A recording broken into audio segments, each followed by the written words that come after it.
ఎర్రచీర ఎప్పుడూ కళ్ళల్లో 3 సందర్భాల్లో కనబడుతుంది. 1 శృంగారం, 2 కోపం, 3 భయం. అది రజోగుణ సంబంధం. రజస్సు అంటే ఎరుపు రంగు, అందుకని ఎర్రని చీర కనపడుతుంది. మనం సత్వగుణం ప్రధానంగా ఉన్నప్పుడు మన కళ్ళల్లో తెల్ల చారలు ఎక్కువ కనపడతాయి, తెల్ల రంగు. మనం కాస్త మత్తులో మునిగిపోయి క్రౌర్యం, హింస లాంటి ఆలోచనలు చేసినప్పుడు కంటి నల్లటి గుడ్డు విపరీతంగా ప్రకాశిస్తుంది. అంత ప్రకాశిస్తుంది అంటే వాడు రాక్షస కృత్యం ఏదో చేయబోతున్నాడని అర్థం.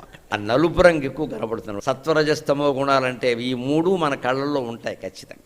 ఆ కళ్ళల్లో కనుక మనం సూటిగా, సరిగ్గా, స్పష్టంగా, సూక్ష్మంగా చూడగలిగితే ఆ మనిషి మాటలతో మనని మోసం చేస్తున్నాడో నిజం చెబుతున్నాడో గమనించవచ్చు. చిట్టుబండి కంపెనీలో చేరమని, డిపాజిట్లు చేయమని, ఏవో రకరకాల మాది రియల్ ఎస్టేట్ అండి, మీ పక్కనే కడుతున్నామండి, అబ్బో బ్రహ్మాండం అండి, 10 గడితే 3 ఫ్రీ అండి, ఈ మాటలన్నీ మాట్లాడుతూ ఉంటారే. అలాంటప్పుడు ఖచ్చితంగా వాడి కళ్ళల్లోకి 2 నిమిషాలు అలా చూస్తే ఇంకా ఆపేసి టీ గ్లాస్ అక్కడ పెట్టి వెళ్ళిపోతాడు వాడు. వీళ్ళు కనిపెట్టేశారు.